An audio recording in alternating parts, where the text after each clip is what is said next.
Hoje talvez vocês vão ficarão um pouco espantados, porque a gente vai pregar em cima de um salmo. E a gente pensa que salmo é para devocional, lá para casa, quando eu vou orar. Mas eu quero que vocês abram a Bíblia de vocês, Salmo 91. O tema do louvor foi em cima deste salmo também, tema da pregação. Salmo 91, refúgio somente em Deus. E quando preparando este salmo hoje ainda, me veio à mente que este salmo é o salmo da pandemia. É o salmo do aflito, daquele que está sem consolo, daquele que está em busca de abrigo. E eu quero estar trabalhando com vocês de uma forma até meio que rápida mesmo, porque parece-me que hoje ainda tem alguma coisa mais para se fazer dentro, depois da pregação. Salmo 91, versículo 1, a palavra do Senhor diz: que habita no esconderijo do Altíssimo e descansa à sombra do Onipotente, diz ao Senhor: meu refúgio e meu baluarte, Deus meu em quem confio. Pois Ele te livrará do laço do passarinheiro e da peste perniciosa. Cobrir-te-á com a sua pena ou com as suas penas, e sobre as suas asas estará seguro. A sua palavra é pavês e escudo. Não te assustarás do terror noturno, nem da seta que voa de dia, nem da peste que se propaga nas trevas, nem da mortandade que assola ao meio-dia. Caiam 1000 ao teu lado, 10.000 à tua direita.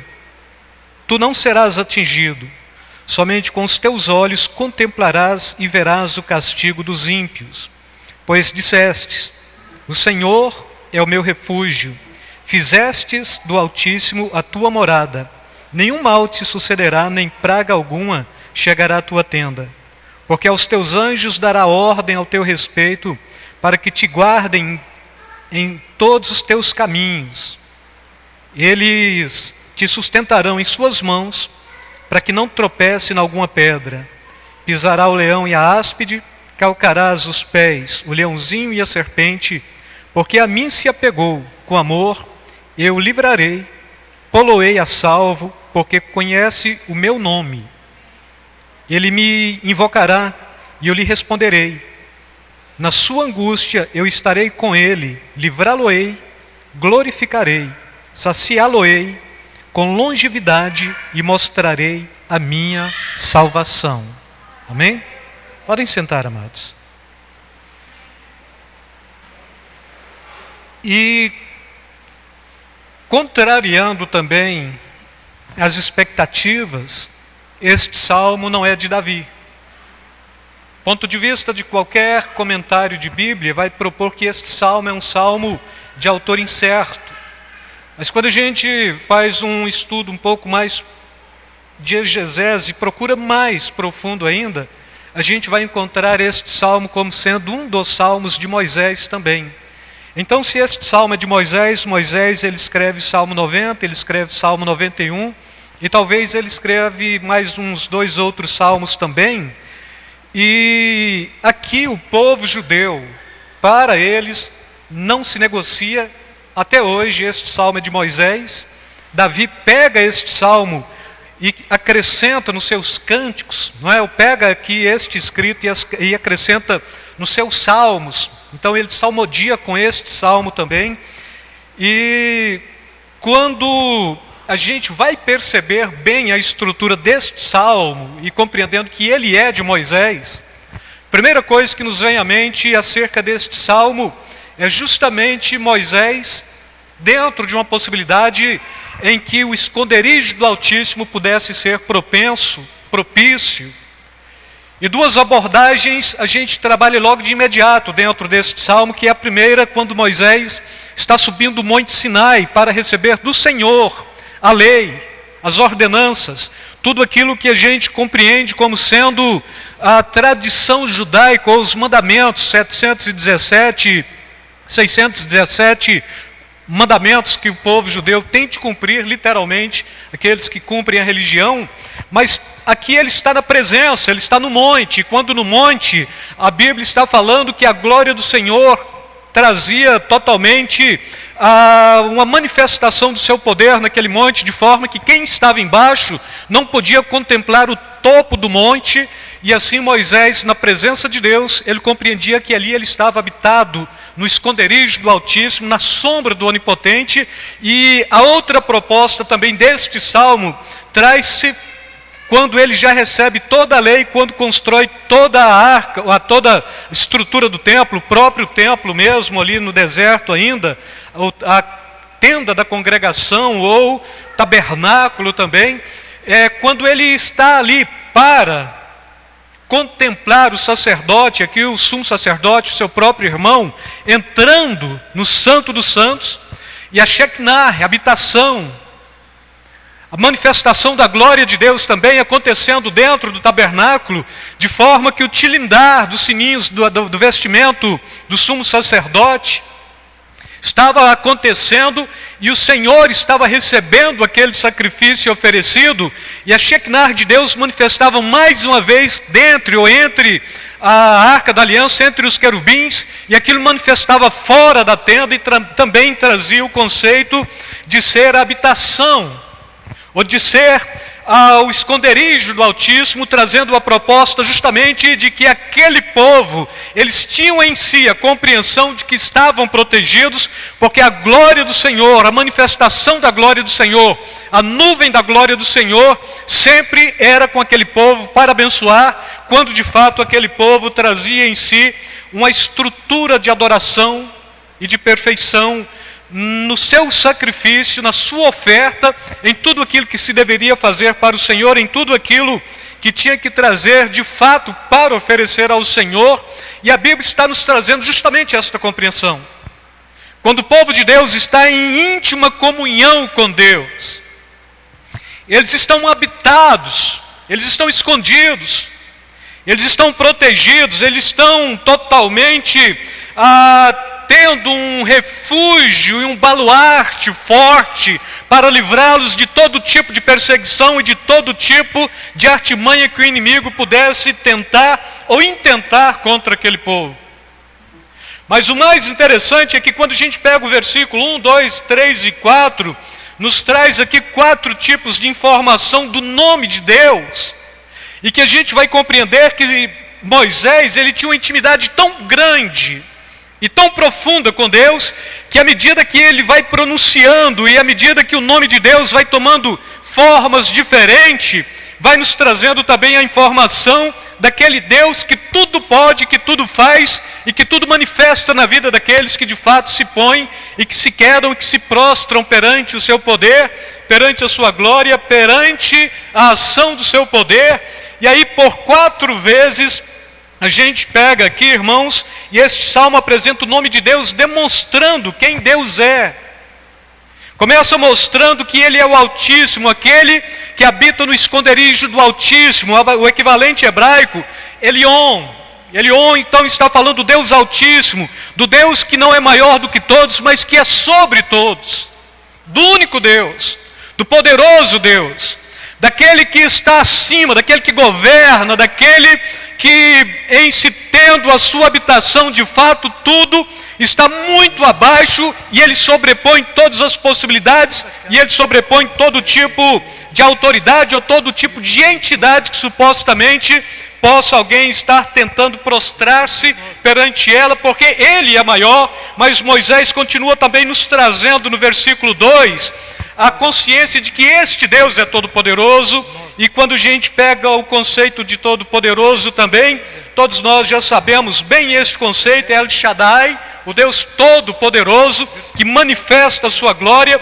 No versículo 3, ele traz o conceito de Yahvé, traduzindo, dependendo da versão, está em Yahvé mesmo, dependendo da versão, já está traduzido para Jeová. E quando se compreende o conceito de Jeová, também, este Deus é absoluto. O próprio Moisés está trazendo esta consciência do absolutismo de Deus. Este Deus que é não só aquele que é sobre todos, não só aquele que é todo-poderoso, mas também este Deus que é absoluto e que é sobrenatural.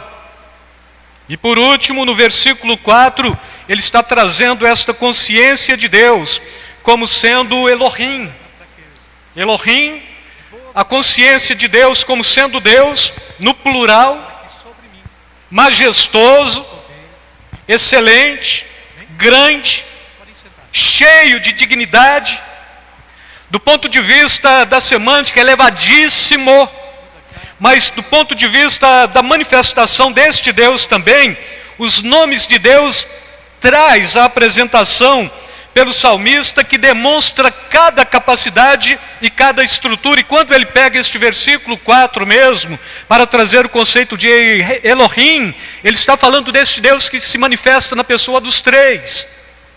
É o Deus que é Pai, é o Deus que é Filho e é o Deus que é Espírito Santo.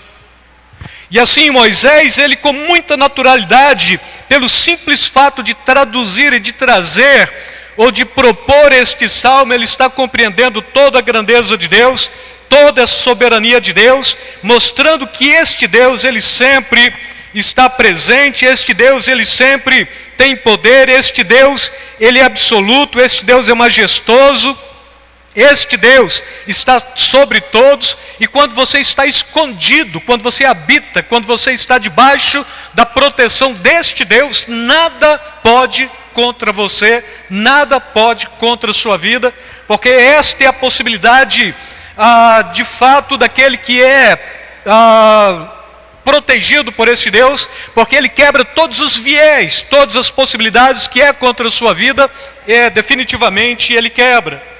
Os nomes de Deus apresentados pelo salmista demonstra a sua condição de relacionamento e de conhecimento profundo com este Deus. Então Moisés é alguém que fala com Deus face a face. Mas antes mesmo de criar a tenda da congregação, a Bíblia já está nos trazendo que Moisés faz uma tenda fora do arraial para ele mesmo habitar e para ali julgar o povo. E a Bíblia nos diz que quando Moisés está ali falando com Deus dentro da tenda, então a glória de Deus se manifesta ali, porque ele está falando com Deus face a face. Somente um contexto de nuvem ou de glória da manifestação de Deus é que impediu o próprio Moisés de visualizar a face de Deus. E todos estavam aqui ao derredor, olhando, percebendo, e aqui o olhar e perceber que de fato Moisés vivia uma vida de intimidade profunda e de intensa comunhão com este Deus. E quando Moisés saía da tenda, a Bíblia diz, ele tinha que pôr aqui um véu, porque a sua face brilhava, porque ele estava contemplando a glória de Deus. Ele estava na presença de Deus. Então, quando ele está falando o que habita no esconderijo do Altíssimo, ele tem aqui esta possibilidade de falar do Monte Sinai, onde a glória de Deus se manifesta, da sua tenda que ele arma fora do arraial mesmo, para ali julgar o povo e para também ter um pouco mais de liberdade para falar com Deus, mas que chamava a atenção do povo. A questão é chamar a atenção do povo para espiar, ficar observando e perceber que quando Moisés saía a face brilhava, de maneira que ele tinha que pôr aqui um véu para não trazer nenhum tipo de pavor, temor, ou mesmo um tipo de escândalo para o povo. Aqueles que estavam sendo conduzidos, eles não tinham em si a mesma comunhão e a mesma intimidade. Mas para nós hoje, que estamos aqui percebendo que habita em nós a palavra de Deus, que habita em nós o Espírito Santo, que habita em nós a pessoa dos três, porque Jesus, ele está propondo, e se alguém amar a minha palavra, este também será amado do meu Pai. Então eu e o Pai viremos e faremos morada nele. Nenhum de nós temos por que estarmos espiando, senão que buscando um relacionamento muito profundo, de intimidade, de compreensão, percebendo este Deus como sendo aquele que é altíssimo, percebendo este Deus como sendo aquele que é todo-poderoso, percebendo este Deus como sendo aquele que é absoluto, percebendo este Deus como sendo aquele que é plural, é majestoso, é excelente e que se manifesta no Pai, no Filho e no Espírito Santo, percebendo a necessidade que nós temos de cada dia estarmos nos relacionando cada vez com mais profundidade e com mais intimidade na presença deste Deus que tudo pode, porque do ponto de vista do ponto de vista Elohim, ele é trino.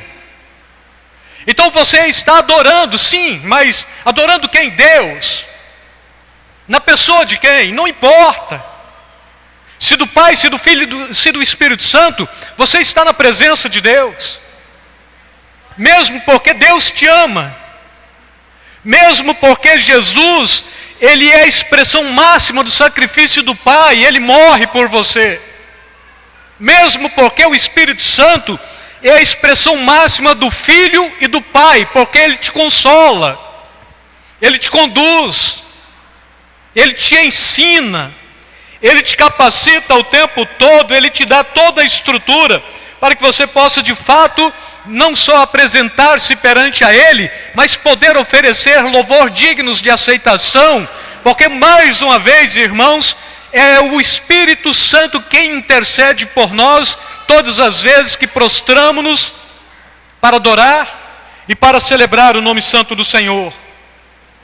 Então celebramos e adoramos um Deus que é assim, e que se manifesta assim, e podemos afirmar deste Deus, da sua excelência, como sendo a única, e não existe outras excelências maiores, e não existem outras excelências pelos quais os homens devam dobrar os seus joelhos.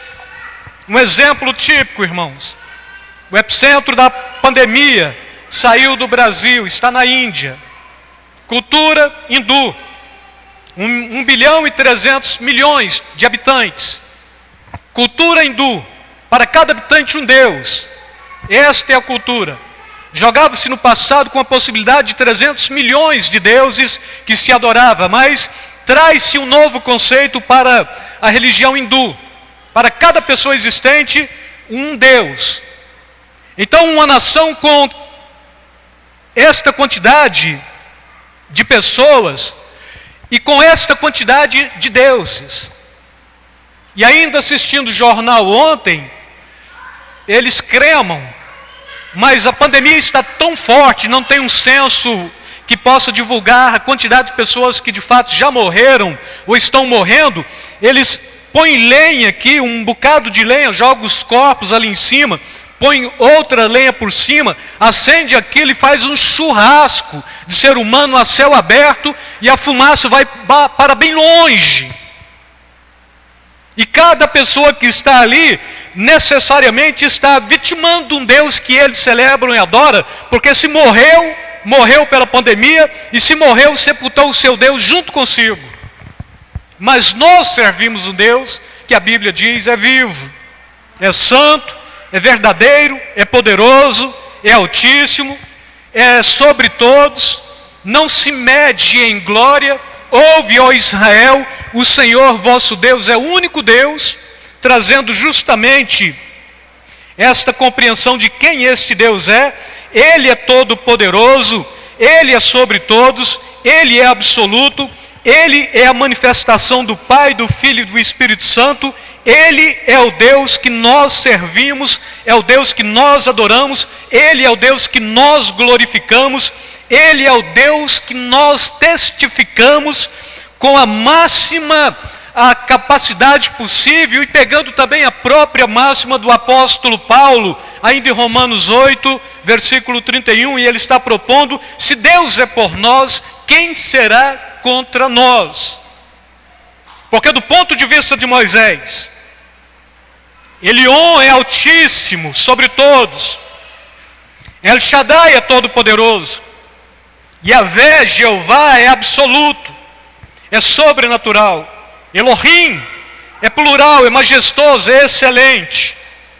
Então você serve este Deus que não deixa brechas, que não permite brechas.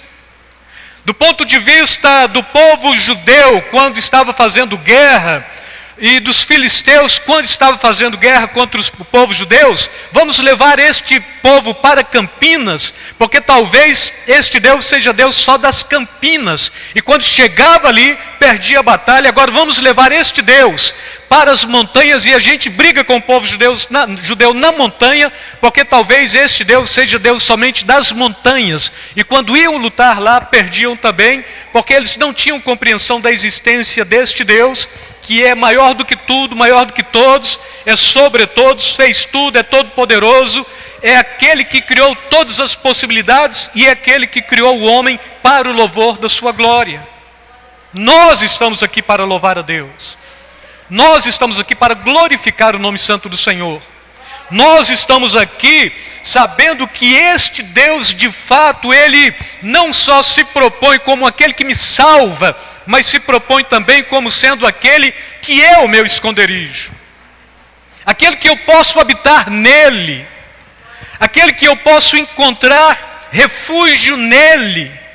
Aquele em que, em se estando nele, eu posso perceber a tragédia acontecendo, e daí eu vejo aqui 1000 ao meu lado, 10.000 à minha direita, mas sobretudo, eu não serei atingido, porque eu estou habitando no local mais confiável, mais possível, mais bem-aventurado, mais protegido de toda a estrutura que se possa mensurar.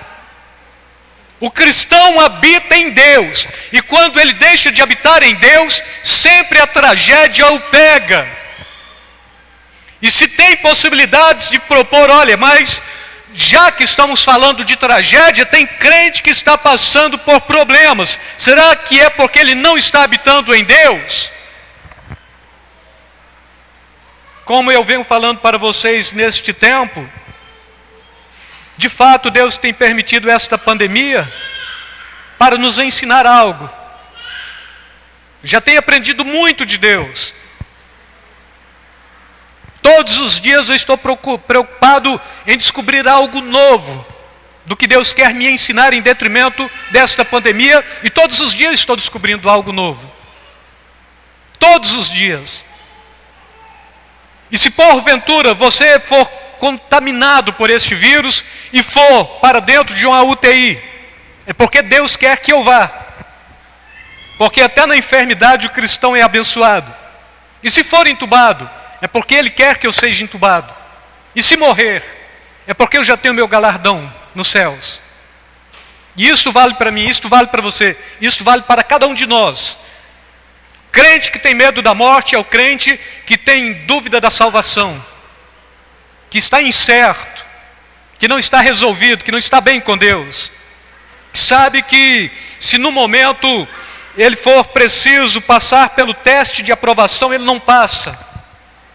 E Moisés aqui, ele demonstra que tudo quanto ele não tinha era nenhum tipo de pavor ou temor acerca da possibilidade em que ele estava passando, porque ele compreendera bem, aquele que habita no esconderijo do Altíssimo, a sombra do Onipotente descansará. Direi do Senhor, meu refúgio, minha fortaleza, meu baluarte, Deus forte em quem confio. Agora você pode falar isto. Você pode atestar isto como sendo uma declaração sua de confiança em Deus. Você pode trazer isso como sendo uma verdade para a sua vida. Você pode, com ousadia, bater no peito e falar, olha, eu habito no esconderijo do Altíssimo. Você pode falar isto? Você tem coragem de falar isto? É uma prova que eu estou trazendo e é uma proposta que eu estou fazendo, porque se você bater e falar, sim, eu habito, então você tem legalidade. Mas se você não tem coragem de bater e falar, sim, eu habito, então é tempo de você consertar a sua vida antes de sair deste culto, antes de sair desta casa. Porque Deus é Deus que guarda, que livra, que ampara. E mais uma vez aqui a gente derruba totalmente a tese de Calvino, porque quem faz a opção de habitar no esconderijo do Altíssimo é o próprio homem, é o próprio ser humano. Quem faz a opção de sair debaixo da proteção do esconderijo do Altíssimo também é o próprio homem. Jesus vindo hoje, você está habitando nele para de fato subir para o céu?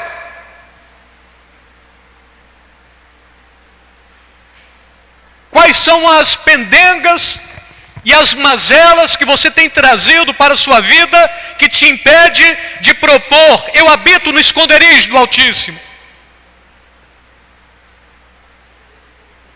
Qual é o pânico que acomete a sua vida que te impede de propor: eu habito no esconderijo do Altíssimo?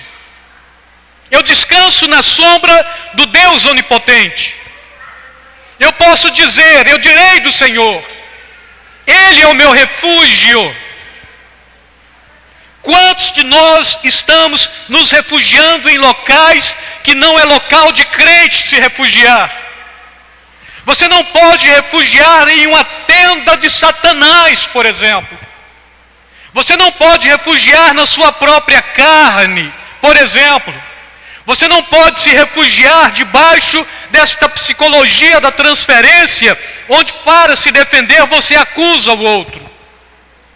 Mas quando você se refugia em Deus, tudo que você quer é contemplar a glória de Deus e afirmar categoricamente: eu habito nele, eu vivo nele, sou amparado por ele.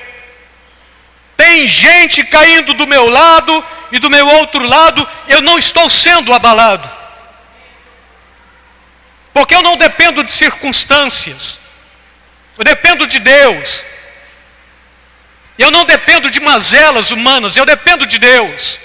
Da glória de Deus, do poder de Deus, da manifestação do poder de Deus. E Moisés compreende isto com muita facilidade. O que é demasiadamente grande que possa te atingir,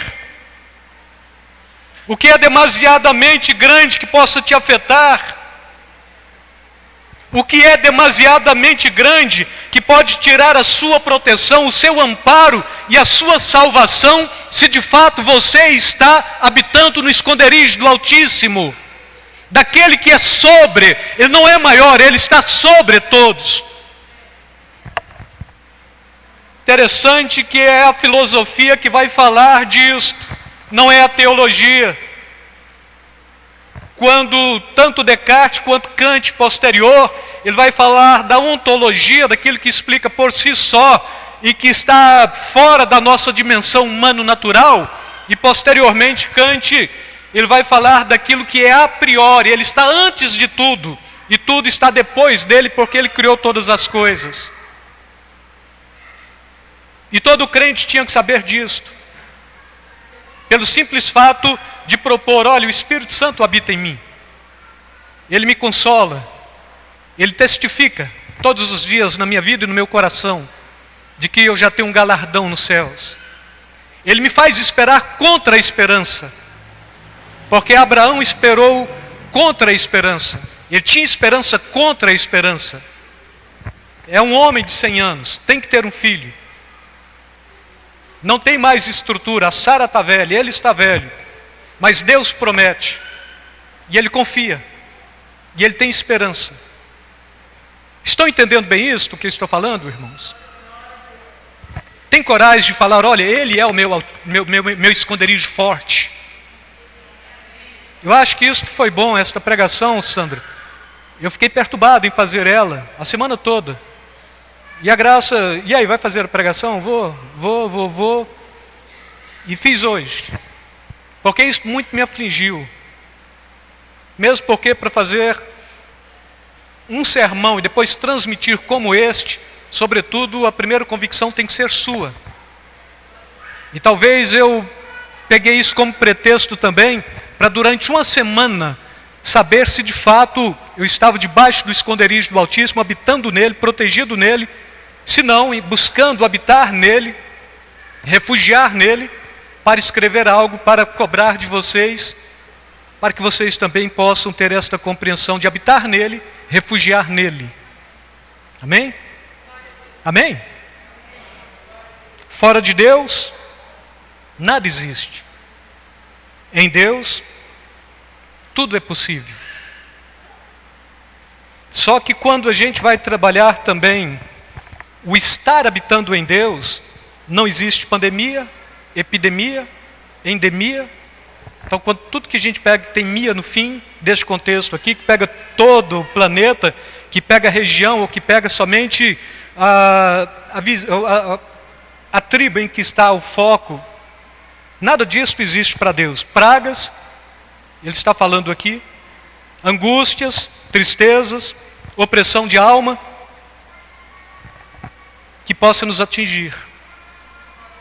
E o que mais tem hoje é gente com a alma dolorida, alma opressiva, alma escura, alma que não te faz perceber a vida colorida. Está tudo cinza. Depressão, então.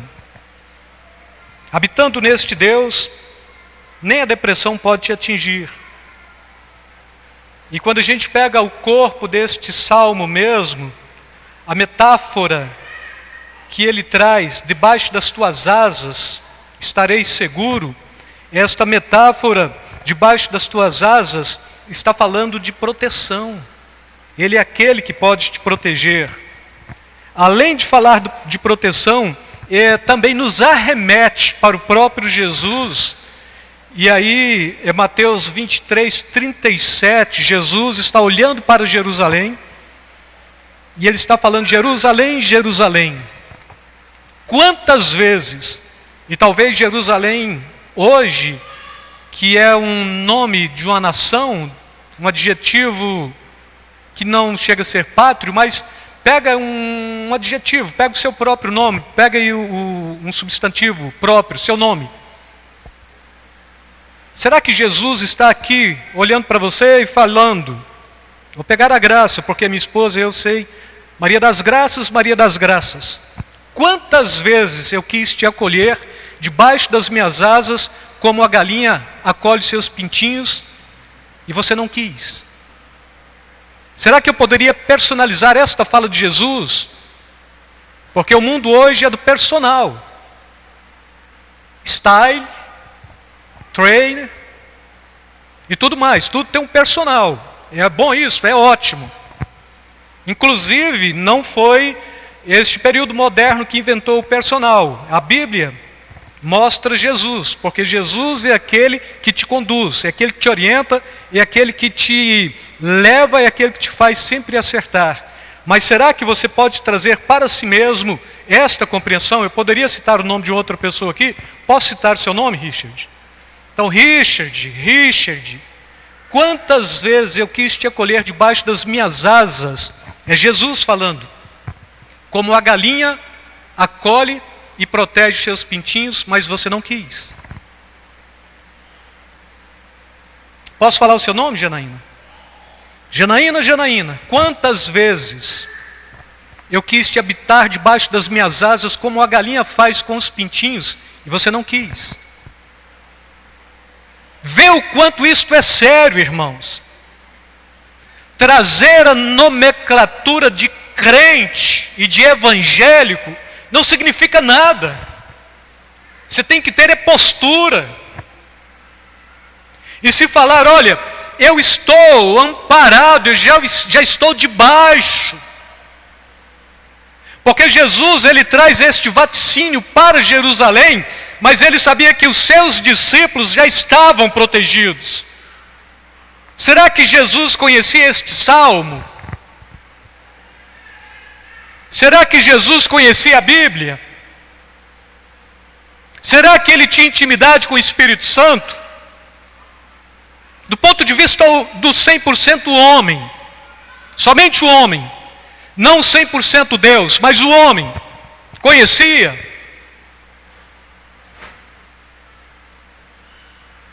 Você conhece a Bíblia?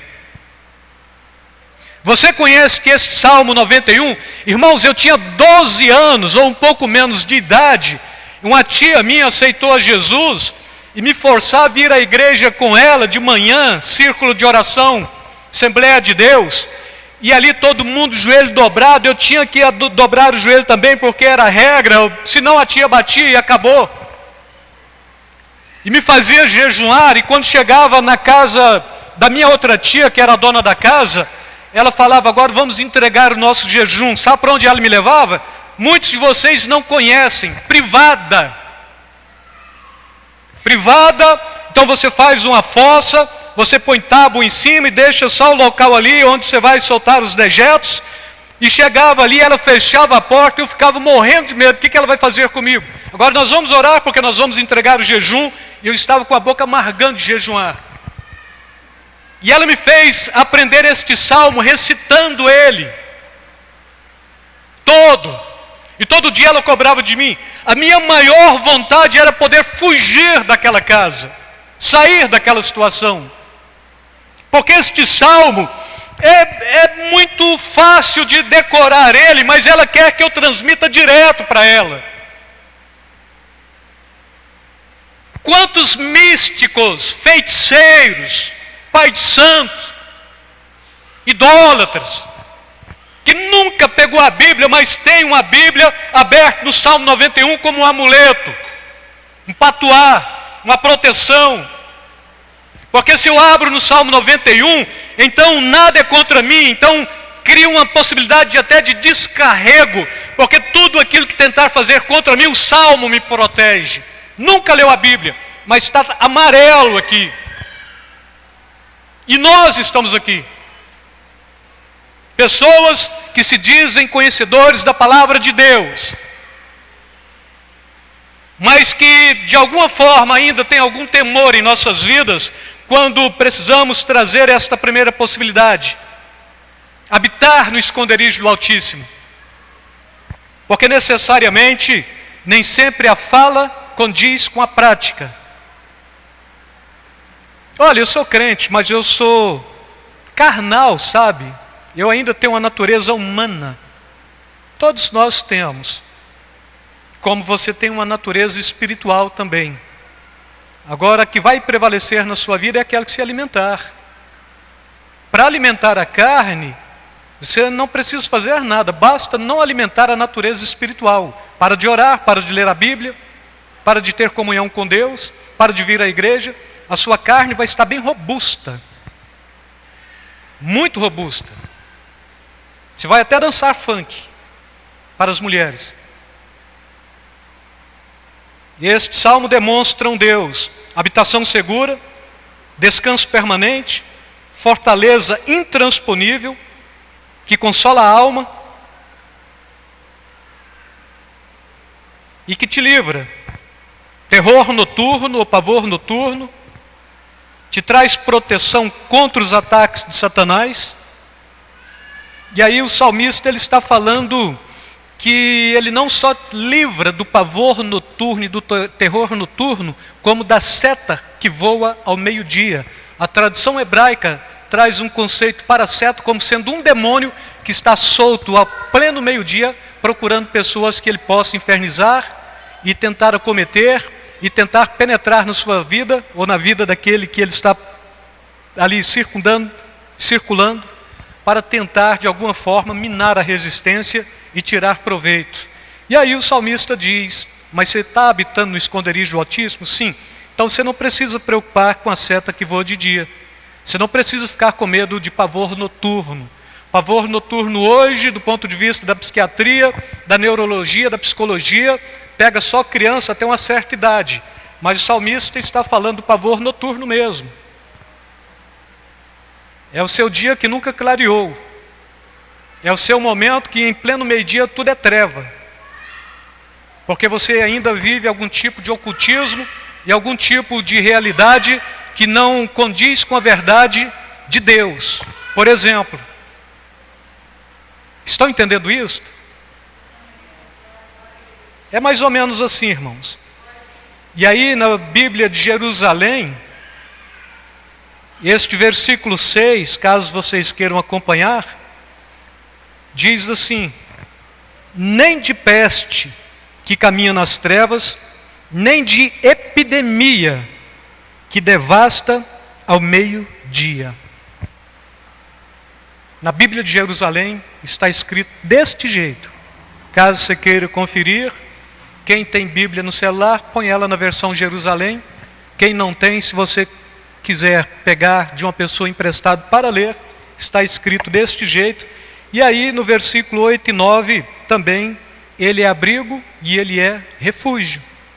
Então este Deus que ele te chama, vem, habita aqui, descansa aqui, eu te protejo, eu te amparo, eu te livro. Não vai ter pavor noturno, não vai ter este demôniozinho que anda em pleno meio-dia tentando infernizar a sua vida, não vai ter nada disto. Mas o problema é que a maioria de nós não precisamos nem falar, não, eu não quero. A gente só não age, não é? Satanás cita este salmo para Jesus. O irônico é isto. Jesus está ali sendo tentado, Mateus 4, 6. E disse-lhe, se tu és o Filho de Deus, lança-te daqui abaixo, porque está escrito, aos teus anjos dará ordem ao teu respeito, e eles te sustentarão nas mãos, para que nunca tropeças em pedra alguma. Está citando o versículo 11 desse salmo.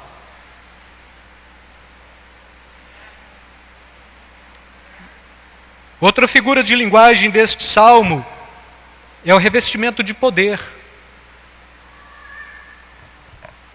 Poderás caminhar por cima, a tradução correta, e eu sei que muitas pessoas esbarram aqui no leão, no leãozinho, na áspide. O que é isso? O que é isso? E aí a proposta é que você poderá caminhar por cima de leão e de víbora. Você pode pisar o leãozinho, você pode pisar o dragão. A tradução certa é esta, que nada disto vai te acometer. E aí Mateus 16, 18, próprio Jesus, praticamente ele conhecia tanto este salmo que ele está falando, pegarão em serpentes com as mãos, se alguma coisa mortífera beber, de modo algum lhe fará mal, sobre os enfermos imporão as mãos e eles serão curados. São promessas feitas, algumas que se cumpriram, outras que hão de se cumprir, algumas que estão se cumprindo em nossas vidas, desde que você de fato esteja descansando naquele que se propõe como sendo o Altíssimo. Amém? E os versículos 14, 15 e 16 deste salmo, próprio Moisés, ele para de falar, e aqui uma outra pessoa entra em cena, é o profeta Moisés que está falando mesmo, então ele está profetizando, cai para uma outra pessoa, e esta pessoa, irmãos, lá no Velho Testamento, é Jesus. E qual é a promessa que ele está fazendo? Porquanto tão encarecidamente me amou, também eu o livrarei, pô-lo-ei no alto retiro, porque conheceu o meu nome. Ele me invocará, e eu lhe responderei. Estarei com ele na angústia, dela o retirarei e o glorificarei. Falo-ei com longura, ou com longevidade, ou com longos dias de vida, e lhe mostrarei a minha salvação. Amém?